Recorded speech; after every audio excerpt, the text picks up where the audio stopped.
When you play the Game of Thrones, you either win or you die, and 13 unlucky people died in Season 3. Welcome back, guys, to Fog Entertainment. It's time for us to rank all Game of Thrones deaths. I say 13 people died. Look, a hell of a lot more than 13 people died, but we've got 13 positions, 13 slots up for grabs. If you weren't a great character, if you didn't really have any individuality about you, then you're probably going to be lumped in with a few people. So you may have like a group of soldiers, for example, because, I mean, if we don't know the names, then we ain't going to learn the names. That's kind of how it works. But yeah, look, 13 people, 13 groups, 13 whatever you want to call it. Let's start in number 13. And we are going with the Lannisters. Yes, we're going with Willem and Martin Lannister. We think their death was the worst. Obviously, Karstark and his soldiers, his boys, well, not his real boys because they were dead, but Karstark and his guys, they went in to take care of the Lannisters because it was a death for a death. You know, Ned Stark killed his boy, so he thought he was going to kill the Lannister boys. In the end, you know, this kind of meant that Karstark was his time on Earth was running short. But you know, it wasn't a great death. Literally, just stormed in, stabbed the Lannisters, so that's it. I mean, it was just two kids that got killed rather abruptly. There wasn't much to it, really. I mean, when you look at the context of it, I mean, it probably lost Robb Stark the war. It did. But you know what?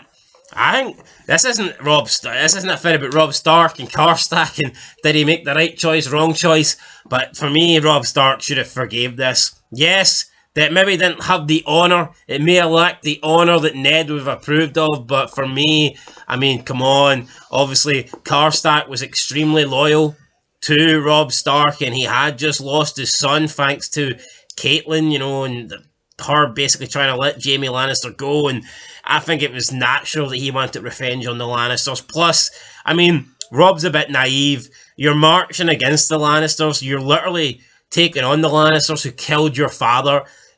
Is it really the end of the world if Karstark kills these two? I get it, not approving of it, but for me, it should have been something that Robb dealt with behind closed doors and agreed to move on with. Now here, maybe that would have happened if Lord Karstark didn't keep antagonising Robb and trying to make him look pathetic in front of everybody, saying, oh, he's not going to punish me, he lets people like us leave, you know, like he did his mother and, you know, Jaime, but I mean, whatever.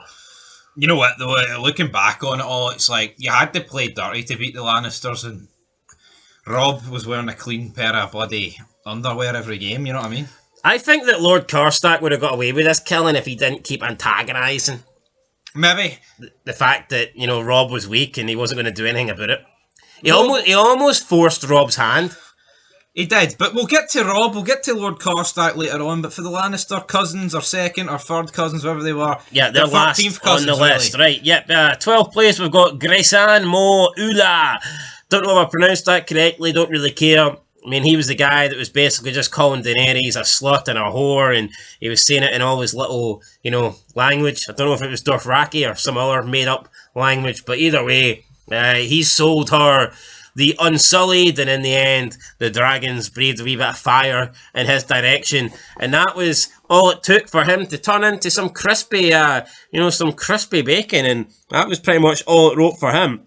I thought he was a decent character, but at the end of the day, you know, death by fire. We've seen it once, we've seen it a million times.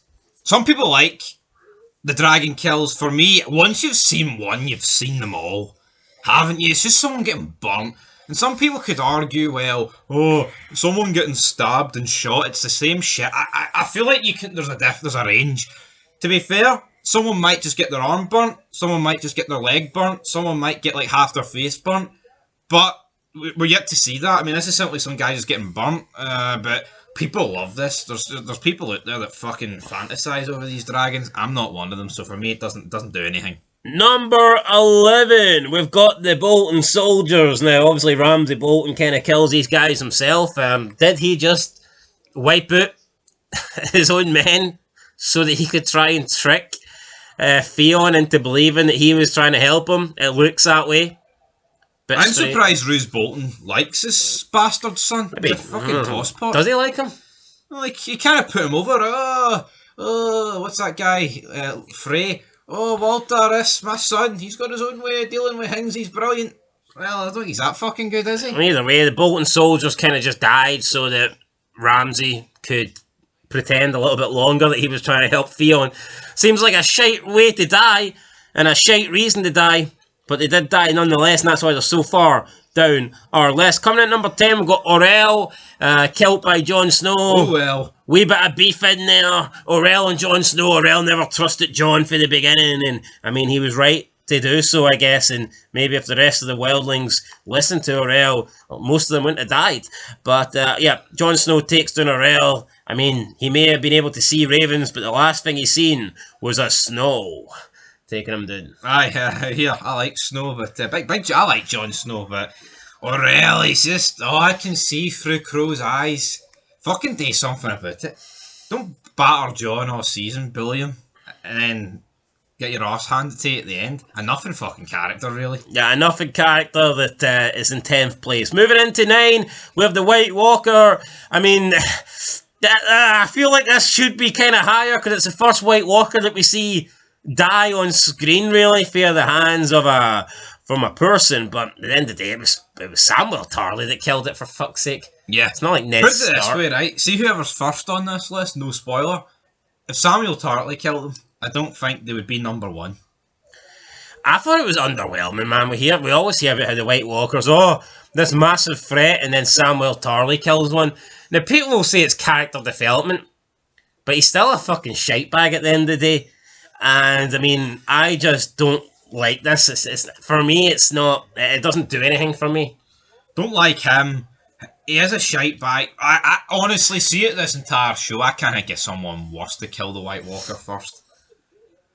Yeah, just especially out of like the men. I mean, yeah, you could pick some like woman or some child, but I mean, nah.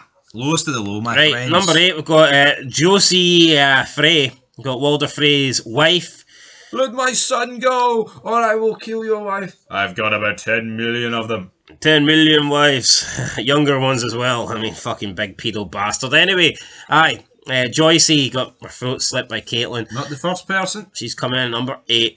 Number 7, we've got Lord Commander Mormont, and his shift was up here. Lucky number 7, not so lucky for him. He died at Craster's Keep. Craster's Keep. Big brawl between Craster and the people that want to kill Craster, and Commander and his loyal men that want to protect this daughter fucking weirdo for some reason. Do you know, I think this entire arc just feels fucking pointless. I get it, right? Lord Commander's supposed to be, I'm the Commander of the Night's Watch, not the Night's Watch, the Black Watch, the Wall. Is this a Night's Watch? Is it? Aye. No, no, it's not. The Night's Watch is fucking the King's people. No, it's not. I think it is. It the Night's Watch? This is the Night's Watch. No, I'm not saying That's night. the King's Guard. I'm not saying night. I'm saying night as in K. No, that's the King's Guard. Well, who cares? This is the Night's Watch as in N. Right, well, I was on about Night's Watch. Watch. You know the word Hulk Hogan uses? That sort of word? That word, bro. Well, I was talking about night as in K, but anyway, I mean, you know what? Fucking Lord Commander Mormont should have been like, let's kill Craster, he's a cunt.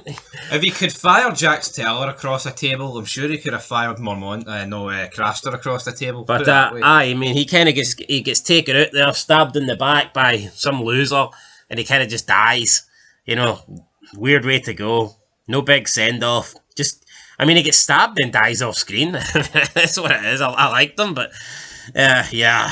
Come on, can't go much higher than that. Right, number 6, we've got Craster. Takes one through the neck, I believe, just gets impaled, aye. Yeah, or is it through the stomach? I thought the death was better than Mormont, and he wasn't as important as Mormont, so therefore, I feel like Mormont warranted a better death. This guy had it coming, man. No, but it's just, logically, it's just not smart. Look at this.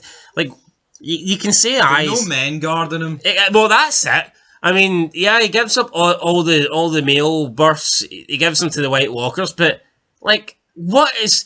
I find it hard to believe. Now, I know you could say, well, the Night's Watch protected Craster or whatever, but I just find it hard to believe that a group of guys never once came across Craster's Keep and decided, you know what, we're going to kill Craster, steal his women, and keep his food.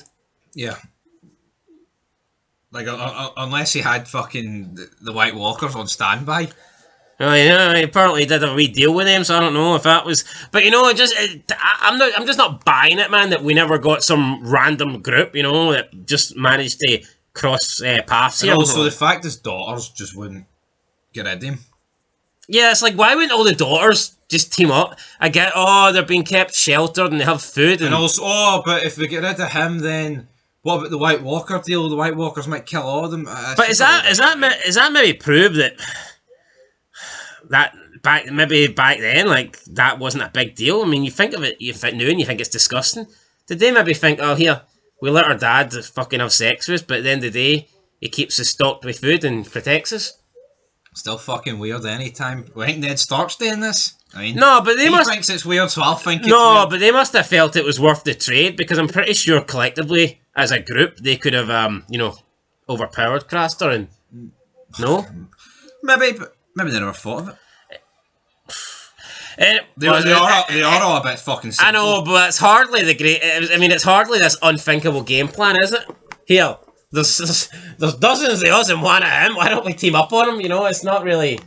It's not like the most out there plan, is it? It's not. Right, up next, number 5, we've got the Wildlings Fall.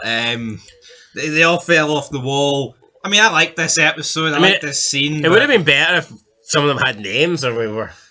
But this isn't someone with a name sort of death, you know what I mean? Like, Jon Snow's not falling off the wall. No, but do you think one person with a name can get this death? Maybe not a great person, but somebody? Orell? Aye, could have given Orell this death. Big Orell? Even Mormont? I would put the wall over, wouldn't it? Yeah, then we've seen Orell try to cut, obviously, Jon Snow and his little girlfriend. He tried to cut them off, but they managed to hold on. So yeah, I mean, it was cool to see some Wildlings just fall off the wall during the climb.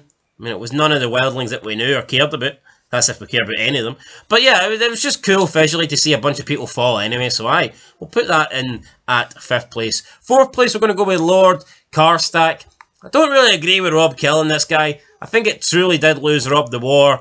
But Robb had his principles. Robb believed that Karstach was wrong and needed to be punished. And then, of course, Karstach, just trying to, rub salt in the wounds, decided that, right, you know what, he has to go. I have to make an example. I have to show that I am, the king, and I will not tolerate people, acting out, defying me, so to speak. So, he lost his head. But I think beheadings are pretty cool. You don't get them all the time. Is this the 3rd beheading of the show? The guy Ned killed Ned and this guy?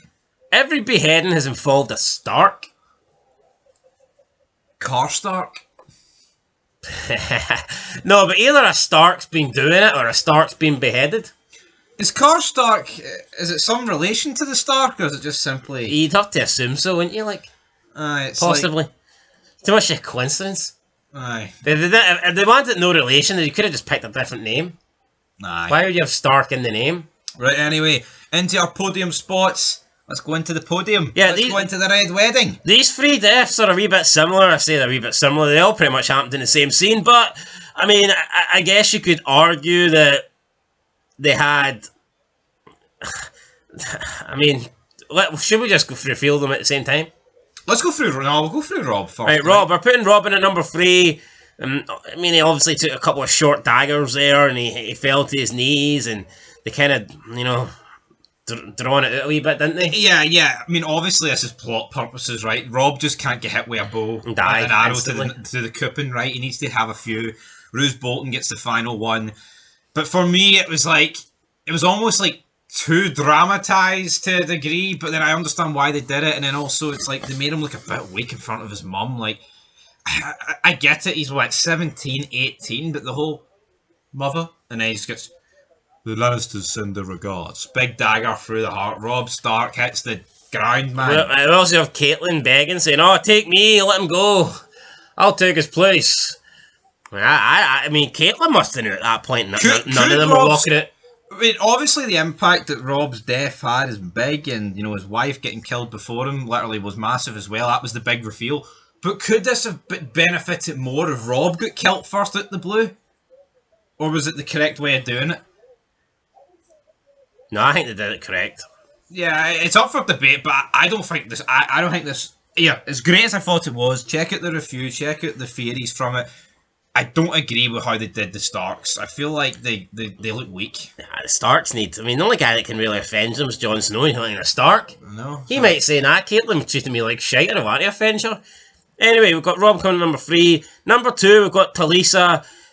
I just thought because she was pregnant and she was like the first of the 3 to go, it was kind of more of a shock. And Yep. I mean, the intent was there. You know, it was not like, here, we're going to kill Talisa. It's like, we're going to fuck up the future Eddard. And I mean, it was Eddard that got killed first, wasn't it? Aye. Eddard died before Talisa, for fuck's sake. Eddard should be on this list. Ned Stark. 2.0, Reincarnated. brother. Aye, so Talisa just got stabbed in the stomach about 10 million times, and yeah, she fell, bled out.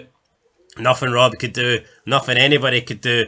And then in first place, we've got Caitlyn, because she was like the last one to go, and she killed Yossi Frey in retaliation, and then just stood there. It's not even like she killed Yossi and then tried to flee or tried to get away. She pretty much just accepted that, here, this is the last thing I'm going to do on this earth, and waited to get snuffed out. And that's exactly what happened to her. Yeah, you know what? I like the fact that it was dragged out, because like it's not like she slit the throat of Frey's wife and then it ended. It was like 10 seconds of her like just grieving, and then a simple throat slit, and then the episode kind of just faded to black. I mean, some could argue this was probably a better fate for Caitlyn, because God knows if they don't kill her, what would have happened to her. But yeah, I honestly, I think this was the best of the 3. It was the last of the 3. I thought they saved the best till last. And yeah, all in all, some pretty good deaths in Game of Thrones Season 3. Will Season 4 have any better though? Probably. We'll have to wait and see, but that's it, guys. Season 4. Season 4 coming soon. Till next time. Peace.